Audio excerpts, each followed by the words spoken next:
नमस्कार, मैं हूं पवन त्यागी। कांग्रेस के लिए बंगाल से बुरी खबर है और ये बताऊं, खबर खाली बंगाल से शुरू नहीं हुई है।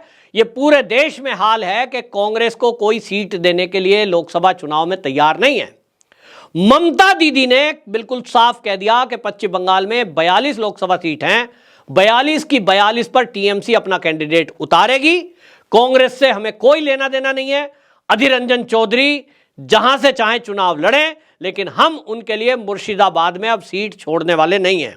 आपको बता दें कि टीएमसी ने मुर्शिदाबाद बंद कमरे में के एक बैठक में यह घोषणा कर दी है और इससे कांग्रेस की हालत समझ में आ सकती है। कांग्रेस में खलबली मच गई है कि आखिरकार करे तो क्या करे। अब अधीर रंजन चौधरी क्या करेंगे? या तो टीएमसी ज्वाइन कर लेंगे तो टीएमसी ही उनको टिकट दे देगी। भारतीय जनता पार्टी में तो शायद नहीं आएंगे। जिस तरह की बड़बोले पने की उनकी आदत है, उसमें भारतीय जनता पार्टी ऐसे नेता को ले, पता नहीं कब क्या बोल दें, उनका पता नहीं है। तो ये खबरें हैं। अब इस घोषणा के बाद अधीर रंजन चौधरी को भी अच्छी तरह पता है कि उनको अब मुस्लिम वोट नहीं मिलेगा। 2019 में भले ही वो जीत गए, आज वो हालत नहीं है। आज पश्चिम बंगाल में दो ही पार्टी है, भाजपा, टीएमसी, और 42 में से भारतीय जनता पार्टी का 35 सीटों पर जीतने का लक्ष्य है। लेकिन जो सूत्र हैं या जो सर्वे हैं, जो पत्रकार हैं, वो ये कह रहे हैं कि 42 सीटों में भारतीय जनता पार्टी 25 सीटें जीत सकती है। तो 25 से 30 सीटें जीत सकती है भारतीय जनता पार्टी। आपको याद बता दूं, आपको पिछली बार का आंकड़ा अगर 2019 का, टीएमसी ने 22 सीटें जीती थी, कांग्रेस अदर्स 2 और भारतीय जनता पार्टी ने 22 सीटें जीती थी। भारतीय जनता पार्टी की हालत पिछली बार से इस बार कोई खास बदलाव नहीं है। नेता कुछ नए लाए जाएंगे।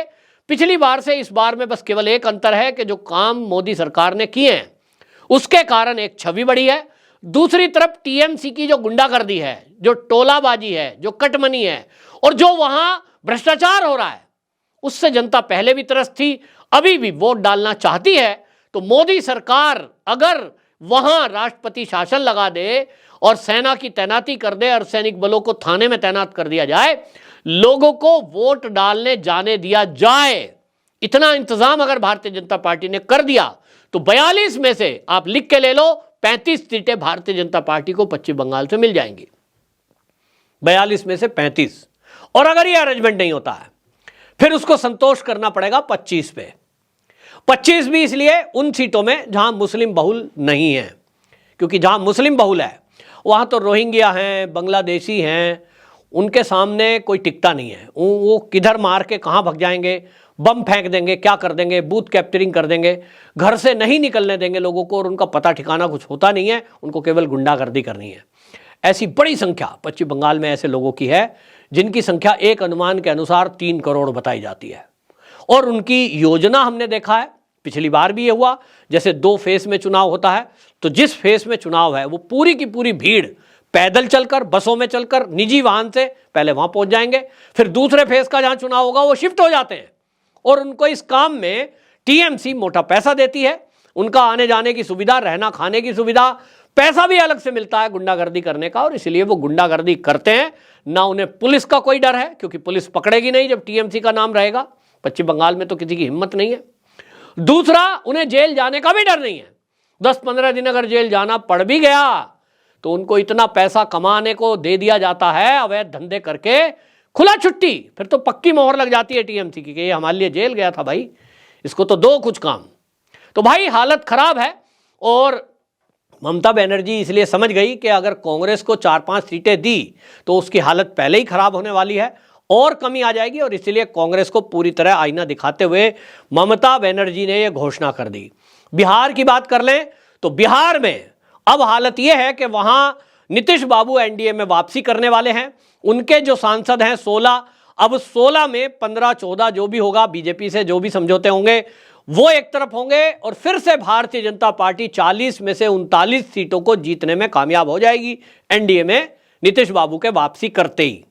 इस बार फिर से एक सीट बचेगी। अब उस एक सीट पे कांग्रेस जीत ले, आरजेडी जीत ले या कांग्रेस आ जाए, वहां भी हालत खराब है। बात करें उत्तर प्रदेश की तो उत्तर प्रदेश में भी कांग्रेस की हालत यह है कि अभी समाजवादी पार्टी ने जो आपको बता दूं, आरएलडी से जो समझौता किया है वो कर दिया है कि भैया 7 सीटें उनको देंगे, हम 7 से 8 सीटें देने जा रहे हैं।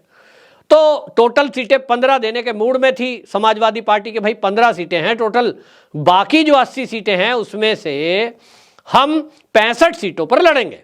तो 15 में 11-12 सीटें दे दी आरएलडी को, फिर बाकी एक आध दल और होंगे और कांग्रेस को 5-7 सीटें दे देगी। लेकिन कांग्रेस को उत्तर प्रदेश में बंदा एक वोट नहीं देगा। अयोध्या में प्राण प्रतिष्ठा के बाद राम जी की, उसके बाद जो माहौल बनेगा, आप सोचिए। मैं समाजवादी पार्टी को यह कहता आया था कि 80 में से 75 सीटें भारतीय जनता पार्टी यूपी की जीतेगी, 5 सीटें समाजवादी पार्टी को मिलेंगी। यह अनुमान था, क्योंकि जो इनका गढ़ रहा है उस तरह से इनको 5 सीटें मिल सकती हैं। लेकिन आज सोशल मीडिया और मीडिया में जिस तरह से समाजवादी पार्टी के द्वारा किया गया पाप उजागर हो रहा है, मैं पाप शब्द इस्तेमाल कर रहा हूं। मैंने अयोध्या में एक संत के मुंह से सुना है, वो कह रहा है कि योगी जी इतना काम करवा रहे हैं अयोध्या में, यहां एक मुलायम सिंह यादव की तस्वीर और लगा दो, ताकि जितने राम भक्त अयोध्या में प्रभु श्री राम जी का दर्शन करने आएंगे, पहले वो मुलायम सिंह की तस्वीर पर थूकेंगे और फिर अयोध्या में दर्शन करने जाएंगे। मैं इन शब्दों को नहीं कहना चाह रहा था, मेरी कोई ऐसी संभावना नहीं है, क्योंकि वो एक पार्टी के मुखिया रहे हैं और वो इस दुनिया में नहीं है। लेकिन मेरा बताने का मकसद केवल इतना है, लोगों के अंदर आक्रोश है कि ऐसा एक व्यक्ति उत्तर प्रदेश का मुख्यमंत्री हुआ जिसने राम भक्तों पर गोलियां चलवाई, उसके लिए पर्सनल गुंडे उतार दिए गए। आज प्रत्यक्षदर्शी बताते हैं, जिन्होंने आंखों से देखा है, कि वहां के लोकल माफिया गुंडे समाजवादी पार्टी के संरक्षण में वो बंदूकें लेकर पुलिस की वर्दी में राम भक्तों पर गोली चला रहे थे। पुलिस ने गोली चलाने को मना कर दिया कि हम संतों पर गोली नहीं चलाएंगे, तो मुलायम सिंह के व्यक्तिगत गुंडों ने गोली चलाई और आज उन्हीं की तुष्टीकरण उनका अखिलेश करता आया। जब अखिलेश मुख्यमंत्री बने तो किस तरह से उन्होंने कब्रिस्तानों के लिए करोड़ों रुपए का बजट रखा, और आज भी उनकी नफरत देखिए कि वो राम जन्मभूमि के लिए, राम के लिए उल्टे सीधे बयान उन्हीं की पार्टी का स्वामी प्रसाद मौर्य करता है। वो कभी कहता है रामचरितमानस को बैन कर दो, कभी वो कहता है सनातन धर्म तो एक धोखा है, हिंदू धर्म तो एक धोखा है। ये सब मौन होकर अगर अखिलेश यादव करा रहे हैं, हालत क्या होगी। और इसलिए आपको बता दूं कि उत्तर प्रदेश में भी मेरा आकलन अब गलत होने जा रहा है। 22 तारीख के बाद, और आज जो मैं अयोध्या का दृश्य देख रहा हूं, पूरे देश का जो दृश्य देख रहा हूं, पूरी यूपी का जो दृश्य देख रहा हूं, आज मैं कह सकता हूं, मेरी बात नोट कर लो, जो योगी जी कहते हैं कि उत्तर प्रदेश की 80 की 80 सीटें, अब मुझे बिल्कुल कोई शक नहीं है, उत्तर प्रदेश में इस बार योगी जी एक रिकॉर्ड बनाने जा रहे हैं। उत्तर प्रदेश की 80 की 80 सीटें भारतीय जनता पार्टी जीतेगी। समाजवादी पार्टी, कांग्रेस का, आरएलडी का या कोई भी आ जाए, सबका सुपड़ा साफ होगा। जयंत चौधरी ने तो बहुत भारी गलती कर दी है, उसको नाप तोल मोल तोल कर रहा था, लेकिन उसको यह समझ नहीं आई कि जाऊं किधर।